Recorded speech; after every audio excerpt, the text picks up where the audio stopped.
男人就要开尾巴，爱情不是冰红茶，再来一瓶 Chuck My Dog。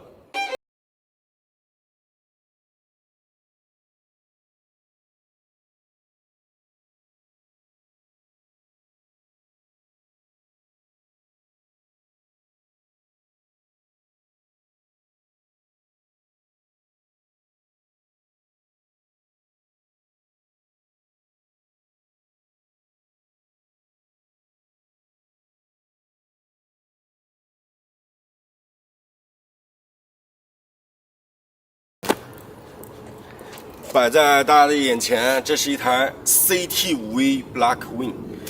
这个车是一个什么概念呢？普通的 CT5走到最顶端的车。如果普通的 CT5是小米的苏7，那么 CT5V Blackwing 就是小米苏7的 Ultra。CT5V Blackwing 在美国的售价大概是10.3万美金左右，当然了，这是10AT 版本的售价。它另外还有一个6速手动挡的版本，售价只要9.6万美金左右。凯迪拉克声称 CT5V Blackwing 跟 CT4V Blackwing 会是他们旗下最后一代 V 系高性能燃油车。CT5V Blackwing 的前身就是 CT-SV， 很多人觉得它的竞争对手会是奔驰的 C63 AMG 跟宝马的 M3， 但实际上不是，它的对手更高端，是奔驰的 E63 AMG 跟宝马的 M5。凯迪拉克在3年前就把它带进国内做过几波宣传，当时在浙赛反手刷了一个历史最快4门量产燃油车记录。最厉害的是3年过去了，现如今这个记录依然还在保持，并没有被打破。而且最恐怖的是，他做的那个1分39秒278的成绩，用的轮胎仅仅只是米其林最普通的街胎 PS4S， 但凡给他换一套高性能的半热熔轮胎，比如说米其林 Cup2R， 原地就能快3-4秒，就跟玩一样。正常来说呢，我看到这样一台车应该会非常的兴奋啊，兴奋到尖叫。但是本人作为科尔维特 C7 的车主，所以对于这个车呢，平常心处之，应该不会太过于尖叫啊，但没到那个程度。然后这台车的轮胎呢，前轮是275的宽度，后轮是305的宽度，轮胎宽才能把它的性能发挥出来。然后原厂用的是 PS4S。但是我们今天的试驾车呢，前轮是 PS4， 后轮是 PS4S， 这是大多数的公关公司来中国做宣传的时候都会进行的一个操作，就是他们通常会把前轮换一个相对比较差的轮胎，后轮还是维持原厂的一个配置。这样做呢，是为了让这个车前轮容易推头，相对安全一点啊，这个是他们的认知里面的事情。但是我本人对于这个事情非常的深恶痛绝吧。本来我在来之前还想试试冲击一下最快圈，看一下我开油车的水平在这赛距离罗开罗会是多少，结果没想到轮胎状况如此堪忧，但其实这还不是最尴尬的，最尴尬的是主办方给我们包的赛道居然都不是完整的全赛道，而是只有一半，而且每个媒体人刷圈的时候，车上还必须要配个教练。说真的，这真是有点太看不起人了。这台车呢，它的底盘 MRC 啊，还有底盘的大致的架构啊，前悬架后悬架的形式啊，都跟普通的 CT5 没有任何的区别，但是它的限滑差速器是 ELSD 的电控限滑差速器，但是普通的 CT5 呢，只有那个铂金版才有一个机械式的限滑差速器。从这里其实你就能看出来，通用这家厂子呢，自古以来就真的是比较的厚道。从之前的 CTS-V 那个时代开始，它的 CTS-V 就跟它的普通的 CTS， 它的底盘没什么差别。所以买 CT5 的朋友，真的你就会感觉到一个很明显的事情，当你开着那个 2.0T 的 LSY 的发动机配着 CT5 那个底盘的时候，你就会明显感觉到 CT5 那个车它的发动机的实力就明显匹配不上它的底盘的实力，你就会觉得那个车在弯里面，哇，操控怎么那么好，但是它的动力呢会稍微的捉襟见肘一点点。车内啊比较有亮点的就是前面的2个大桶椅，这2个大桶椅呢，不仅后面的靠背是碳纤维的，然后呢还有2个4眼式安全带的这个穿孔啊，一看就非常的 racing 嘛。然后这个车呢，它还有一个全景天窗，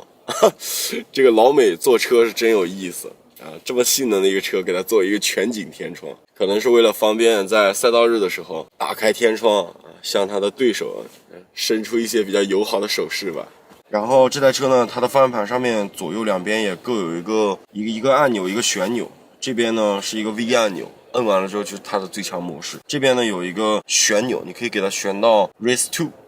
然后那个就是一个最强的模式。说了这么多，怎么可以不点开它的发动机给大家听一下声浪呢？我的朋友，来吧，我的朋友。阿达西门，我们开始啦，我的朋友。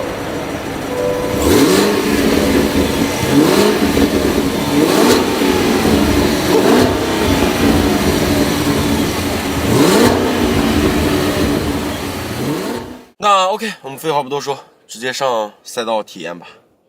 Let's go。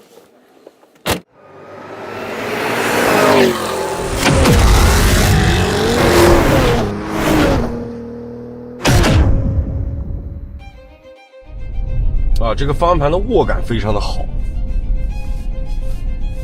非常粗壮，有一点那种宝马的感觉。然后它仪表的信息什么的，各种东西都很清晰，油温、水温，还有各种提示都在旁边一目了然。底盘在过路肩的时候非常非常的硬，能感觉出来这个车的刚性非常非常的好。它的滑动是非常可控的，预兆来的特别的明显。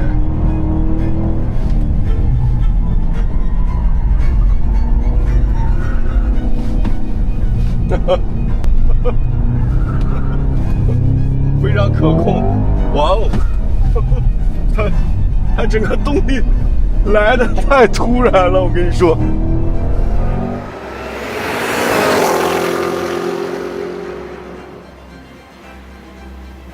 很滑是吗？全程在打滑。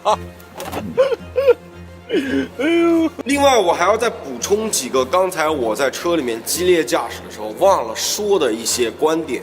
啊，因为刚才开的实在是太爽了，忘了说了。首先，这个车它在赛道里面激烈驾驶的时候，它的 ESP 完全不会介入，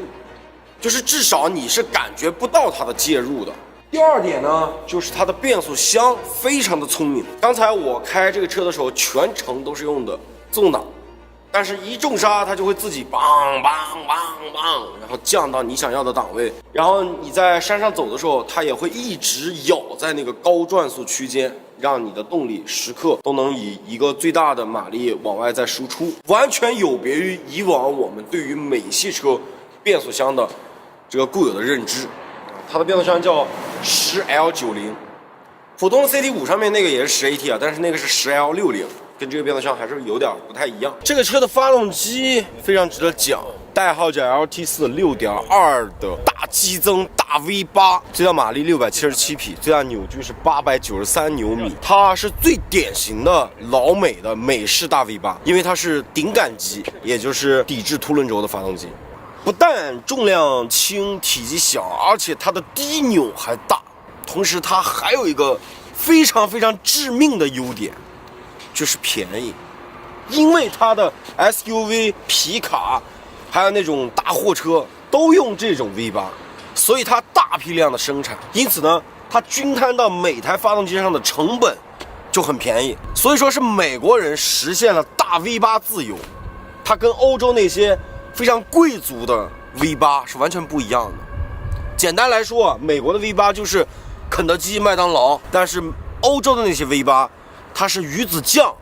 它是鹅肝，所以对于玩车的人来说，肯定大家都喜欢美式大 V8。它的这台代号为 LT4 的发动机，还应用在了美国国宝级超跑科尔维特 C8 以及凯迪拉克凯雷德 V 上，所以这个车从老款 CTS V 开始就有4门科尔维特的外号。除此之外呢，它的10AT 变速箱不仅齿比绵密，换挡极快，而且散热极好，重点是重量还非常轻，正常自动挡要比手动挡要重很多的。但是搭载了凯迪拉克这台代号为10L90的高性能 Hydra-Matic 自动变速箱的版本，仅仅只比它的6速手动变速箱的版本重了9公斤而已。关于 CT5A Blackwing 这个车，我认为它是一台把乐趣、圈速、操控、情绪价值都集齐于一身的车。在当今这个时代，通用还能给广大车迷带来一台这样的作品，真的是让人 respect。有人也许会觉得这台车有点生不逢时，毕竟它赶上的是一个大马力的电车时代，但是油车本身就没有办法跟电车比加速啊。如果你仅仅只从加速这一个维度来判定一台车的好坏的话，那几乎所有的油车都要被判死刑了。毕竟不管你哪台油车提速再快，你还能快得过速七 Ultra 吗？油车拥有的驾驶乐趣、轻量化、声浪，还有操控以及人车合一的沟通感，这才是电车暂时还无法替代它们的价值啊。而这些凯迪拉克 CT5A Blackwing 全都有，而且表现都很优秀。当然我也承认，因为税费的关系，它如果引进中国，价格势必会非常高，能为之买单的人肯定也很少。但是我还是那句话，这种车本身也不是为了销量而存在的呀。你就像奥迪的 RS 系列、奔驰的 AMG 系列、宝马的 M-Power 系列等等等等，他们的销量很好吗？但是为什么奔驰、宝马、奥迪还要将它们全都引进，